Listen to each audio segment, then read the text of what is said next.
Too late was the phrase that silently defined the German realization about George S.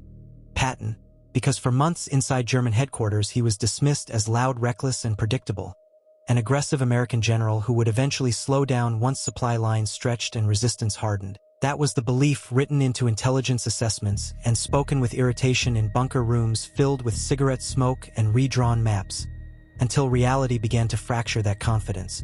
Because Patton did not slow down, he accelerated, moving faster than German logistics models allowed, faster than their operational doctrine could explain. And with each passing day, the German command was forced to confront an uncomfortable truth. This was not reckless momentum. This was controlled violence executed at a speed they could not match.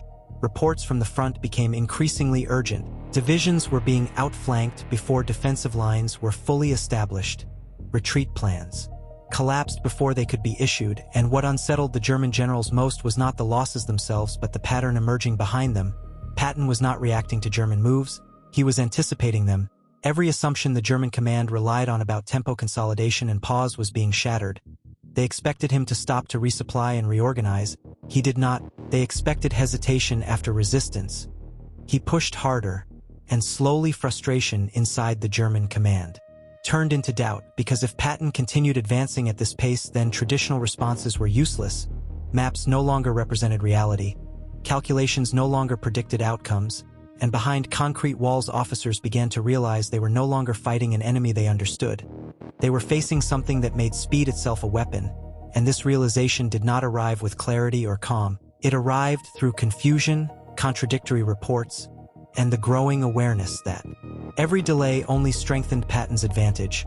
By the time the German command began to reconsider their initial judgment, the consequences were already unfolding across the battlefield.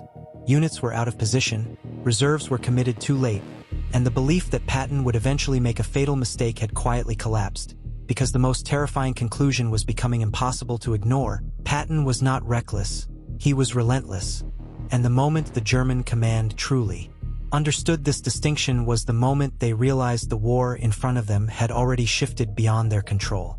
The German command did not collapse because they lacked information, they collapsed because they trusted the wrong assumption, the belief that no army could sustain that pace, that no commander would dare outrun his own supply lines.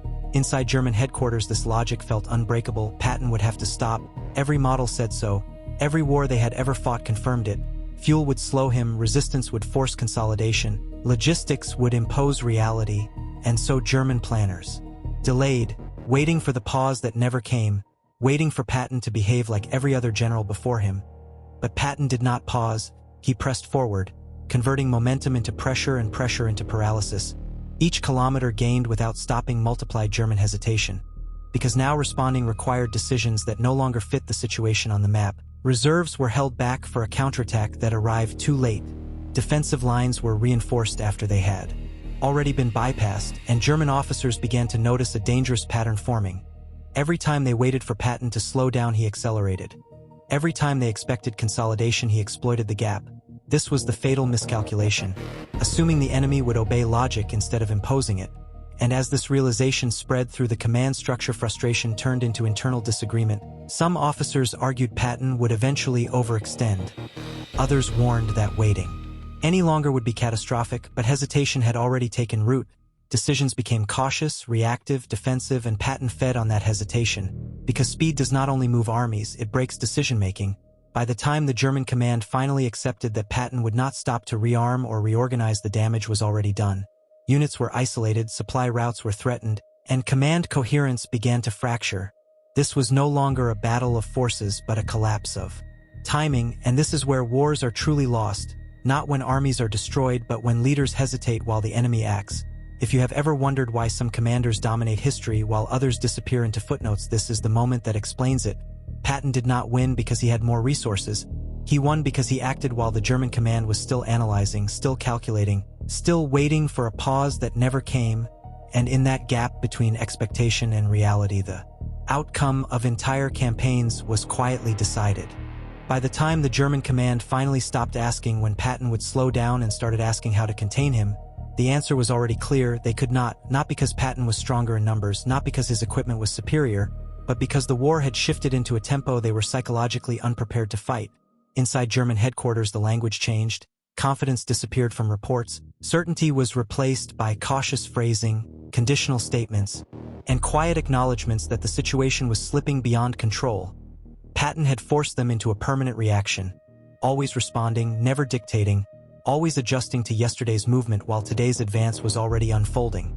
And this was the final realization: wars are not only won by firepower or planning, they are won by those who seize time itself, and Patton had taken time away from the German command. Every decision they made arrived one step too late. Every correction addressed a situation that no longer existed, and slowly the understanding settled in that the initial judgment had been fatally wrong. This was not a reckless commander destined to burn out. This was a relentless force exploiting hesitation with precision. The German command had prepared to fight a war of calculation, and instead found themselves trapped in a war of momentum, and momentum does not wait for permission. It punishes delay, it exposes doubt, and it rewards those willing to act. While others are still measuring risk, long after the battles had moved on and the front lines had shifted, the realization remained: the mistake was not tactical, it was psychological. They had mistaken noise for chaos and aggression for recklessness. And by the time they understood the difference, the outcome was already written across the maps they no longer trusted. This is why history remembers Patton not simply as a successful general, but as a problem the enemy never solved. Because he forced them to confront a truth that every conflict eventually reveals: hesitation is not neutral, it is a decision. And when one side hesitates while the other advances, the result is always the same: too late. And that is the lesson the German command learned as Patton continued moving forward while they were still trying to understand what had already passed them by. History is shaped not by those who wait for certainty, but by those who act while uncertainty still dominates. And the question that remains is not what Patton did next, but what would you have done in their place? Would you have acted, or would you have waited until it was too late?